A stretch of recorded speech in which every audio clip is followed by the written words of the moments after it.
cold outside.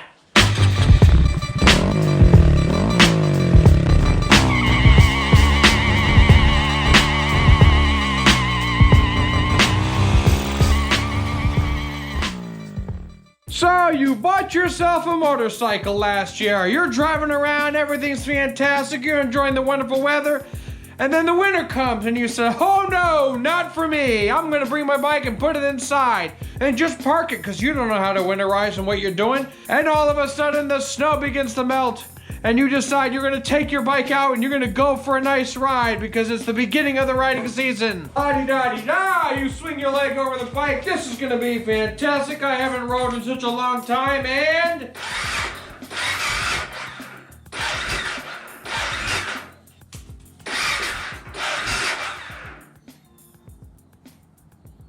emotional damage! She's dead, can't you see?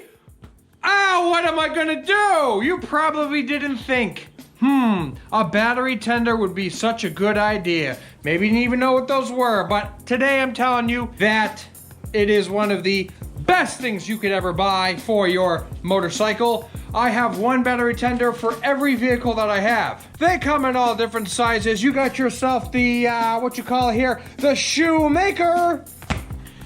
If you don't have a shoemaker, probably heard of one of the other devices that we know oh so well. One of the OG battery tenders themselves. Battery tender. This happens to be the junior one because you plug it right into a wall. And you got your little lead right here. So is the case for all battery chargers, tenders, and of the like sort. One of the first mods I ever did was with the Grom was put some sick LED lights in it. But the problem with LED lights is they have a constant draw, especially if they're hooked up directly to the battery themselves. So this is a 2018 Grom, as you see here, and well, it is 18 to 19, 19, 20, 20, 21, 21, 22. 4 years later, my battery decided to die, so I picked me up a Firepower. Cheap battery because I'm cheap, and it really doesn't matter as long as you have a battery tender. But so you get your new battery here, you open up your box, you got a little piece of foam, you just yeet that right out of there, then you got some paperwork, you don't need that, yeet that right out of there, flip the box over, get your battery, heat that box over there, and there you go. Firepower, factory sealed battery. Fantastic. Even comes with a little mounting hardware for your bike. I try to use the original ones that come with, but these are always nice to save. It's always good to keep extras. As you know, the freaking Fury over there had just a hard-ass time trying to put the freaking battery back together when I was doing the stupid-ass air ride. I'm kidding, the air ride is fantastic, but the little screw square block knobby that goes inside the battery knobby right there was a little stripped out, so I gotta replace that at some point, but let's figure that out later on. But anyway, here we go, the Grom. There she is in all of her fine glory. Get your key in there, you turn the little thing, go pop right out. You can't really eat this so far because I've got LEDs on the bottom right here. But as you can see, there's no battery. Why is the battery gone? I'll tell you why. I already took it out. You got yourself a little screw, little washer there, and a square little nut. You'll notice that batteries have holes on the top, holes on the side. Most battery bibby-bobbers go click on the top, but since the battery for the Grom is sideways, we're going to use the side ones. Come on.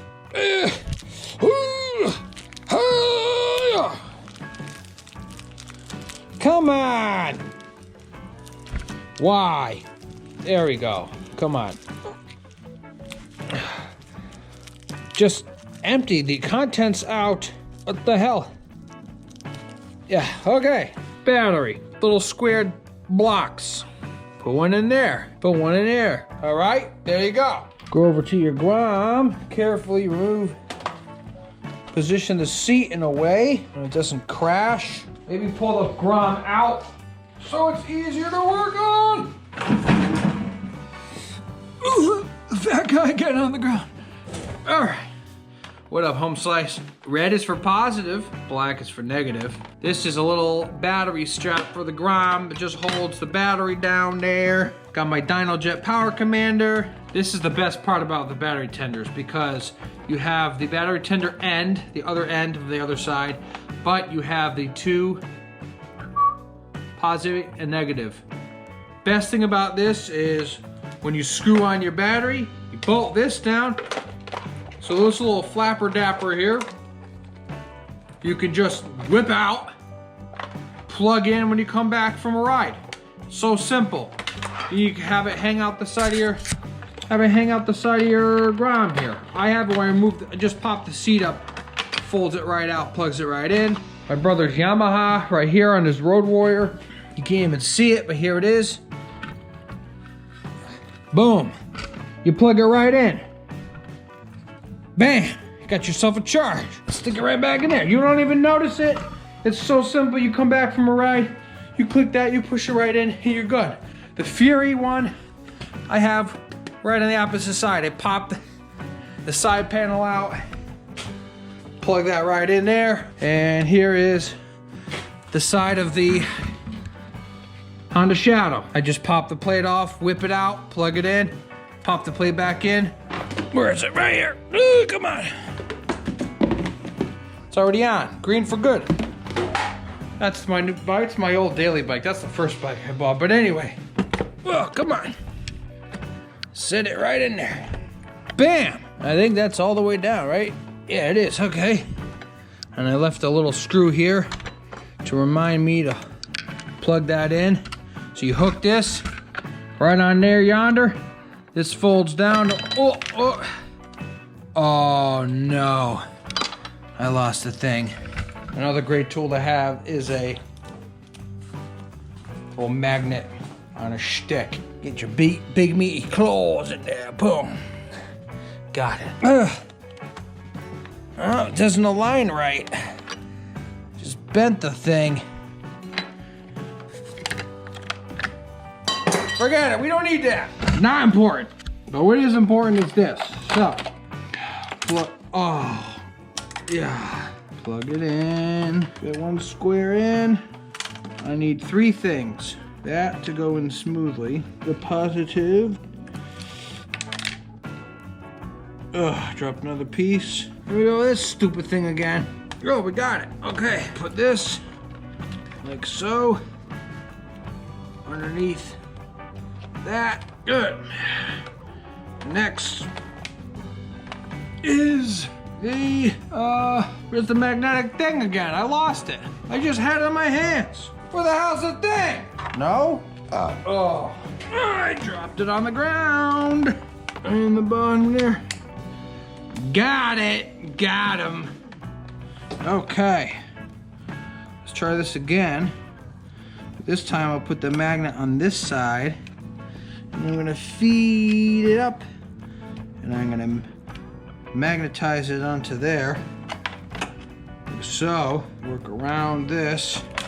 And just screw around with it. Hopefully it will grab. Usually does. Come on, just grab it. That's falling down. Magnet it back up. No. Come on. Oh, got it. Okay. So now we'll grab the LED. Whoa, contact. Get this freaking boot out of the way. Oh, yes. We are good. So you got yourselves your positive, your positive and negative for the LEDs. You got your positive and negative part terminals of the battery, and then you get the positive and negative little loopers you got here for the little quick connect. I'll leave that here on the side. Then we'll put the seat on. Yeet the screwdriver over there. Hey, yeet. That's right there. Slowly fold in your. You're just gonna hook that front in there. Stuff up your cables. See? Now all of a sudden you just turn this here, reach in, have it right there. All right? And you're good. So we'll test the LEDs. Very cool. Ooh, we go back to gold.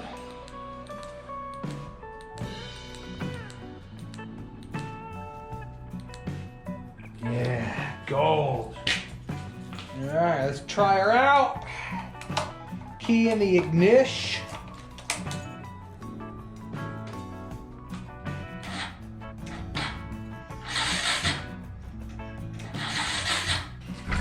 Damn it! Emotional damage! Okay, perfect example.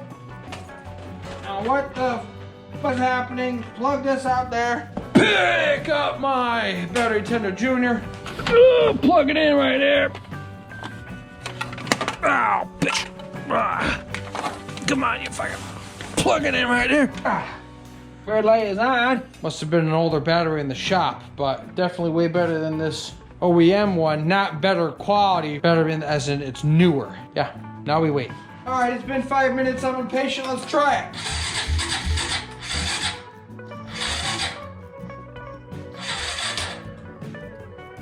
Damn it! All right, let's try it again.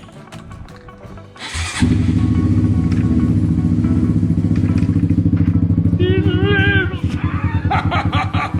She lives! Oh, man.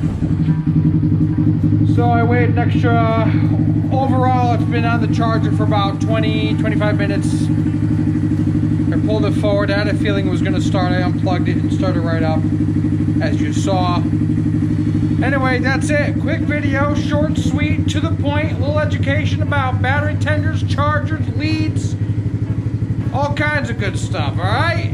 That's it. I'm going to go ride. I'll see you later. Peace!